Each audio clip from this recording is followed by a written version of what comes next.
Well, as we heard, the World Anti-Doping Agency has approved the setting up of an accredited laboratory in the Kenyan capital, Nairobi, as it takes the war against doping in athletics a notch higher.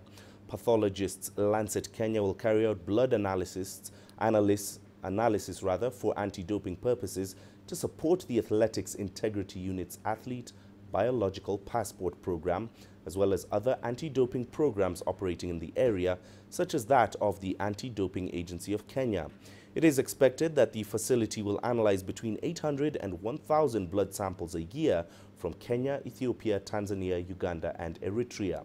The head of the laboratory in Kenya, Dr. Ahmed Kalebi, spoke with CGTN's Sias Plesis, who started by asking him whether he was worried about the challenge ahead.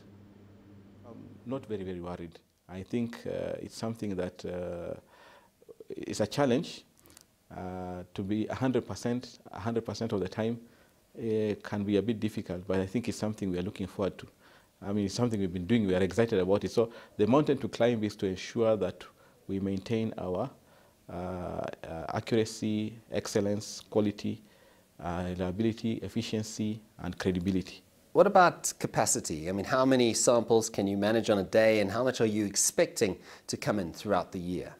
What WADA told us is we expect a minimum of between 800 and 1,000 samples in a year. That is tiny.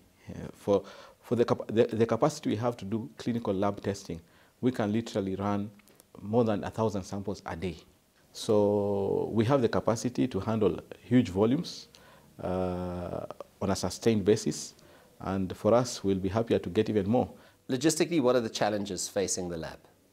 The long and short of it is that there is complete audit trail, and I don't foresee any problems, because if there is a problem that occurs, say for example, the samples coming to us, and for one reason or another, the people responsible for bringing it to us could not bring it to us on time, it will be rejected. They themselves, they have a self-check mechanism. They will not bring the sample if it is beyond the time frame required.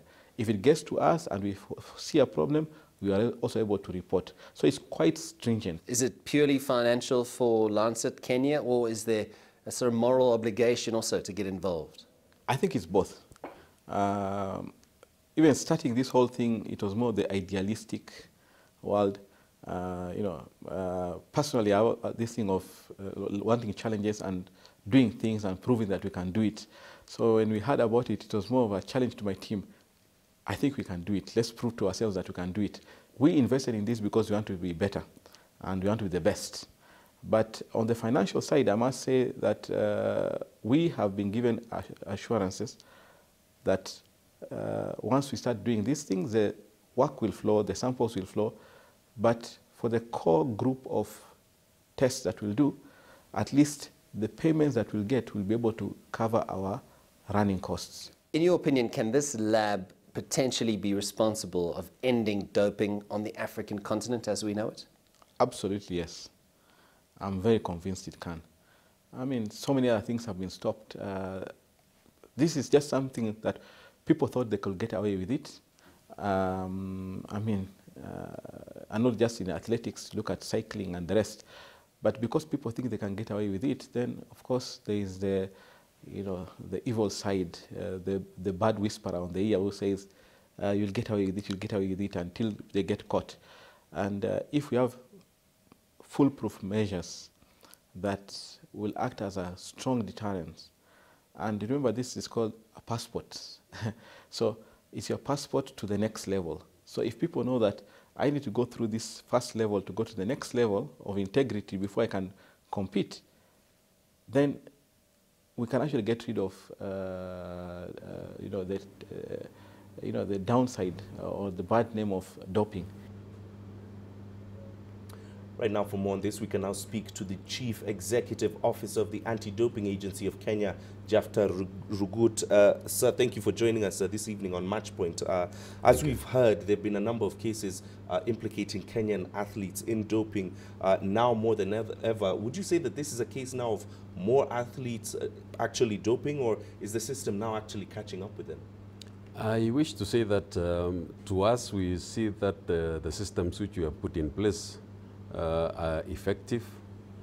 They are working. They are able to now be able to catch those who cheat.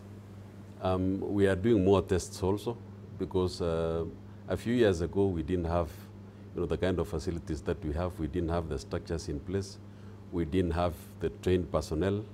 And so therefore, this is a combination of several factors. Mm-hmm. Now, obviously, it's been 2 years since your organization came into being, but we've obviously also seen more and more athletes being sanctioned. What would you say about other stakeholders in the sport, not just the athletes, but also the agents, managers, and federation officials, maybe who've been aiding in cheating in the sport? Yeah, there are several cases ongoing right now because, as you are aware, the Act does not only focus on the athletes. It does focus on the athletes because they are the main players in this, in the whole game. But at the same time, there are those whom we call the athlete support personnel. They are the doctors, they are the physiotherapists, there are those the coaches. We also have the managers. We have all the trainers who, in the process of the athlete training and preparing himself for any major competition, they interact on a day-to-day basis. The Act isolates sanctions for the athlete in as much as he's the person who bears responsibility for what goes into his body. But then again, there are those who might aid him, might provide the prohibited substance, might misguide him to think that by using this substance, then he stands a better chance of winning and therefore beating the rest of the competitors in the field. So there are sanctions against the athlete, but there are also criminal proceedings which can be leveled against what I've referred to as the athlete support personnel. And there are several cases ongoing for pharmacists who have been known to peddle or even sell the drugs, knowing fully well that this is for the purposes which you have said, to enhance performance. All right, we will keep the conversation going with you, Mr. Jafta Rugut, but in just a moment, 5 cases of anti-doping rule violations so far by Kenyans from official sources.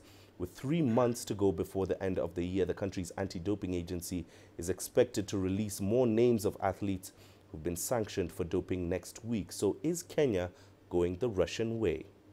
No, that is for sure no, because we have not supported anything in terms of doping, unlike what happened in Russia. Nobody has, the government has not supported, the federation is not supporting. I believe you are not supporting. And we are still here with Mr. Jafta Rugut. Obviously, Mr. Rugut, you have heard the president of Athletics Kenya. They're saying that they do not categorically support doping. How timely is the establishment of the anti-doping lab here in Nairobi soon to kickstart operations in the fight against doping, not just in the country, but also in the wider region? I wish to say also that this is the most timely thing that would have happened to this country and to the region. In as much as, one, for logistic purposes, we've had problems previously, collecting the samples, transmitting them all the way up to Europe or Qatar, sometimes to South Africa. As we know, blood samples need to reach the laboratory within 36 hours from collection up to the time it's handed over. And sometimes because of delays in flights and other complications en route, we find that by the time the samples reach the lab, they are not valid for analysis. So we feel that this will enhance our fight against doping, particularly because now we'll be able to collect the samples, and within 10 hours, within Kenya, we'll be able to have reached the laboratory. I mean, taken the samples to the lab. Also because Kenya enjoys, it's a hub of communication, Nairobi particularly. For the whole region, East and Central Africa. So we believe that since we are in this thing together with our neighbors, particularly the Zone 5 RADO, about 10 countries whom we normally work together in terms of the anti-doping fight, I believe this will also help them in as much as they can reach Nairobi within a few hours of collecting their samples. To us, this is a very positive development. Okay, and finally, speaking specifically about Kenya, your organization did say that they will release more names of athletes who have fallen afoul of doping laws. What can we expect there? Can you shed more light on that? We might not say much now about who, but we know that there are several cases which are being pursued in terms of additional analysis. Normally when samples are taken to the laboratory, they are subjected to a series of tests. The initial test, yes, but then we can take interest to take the same sample for additional tests to establish, to profile the athlete.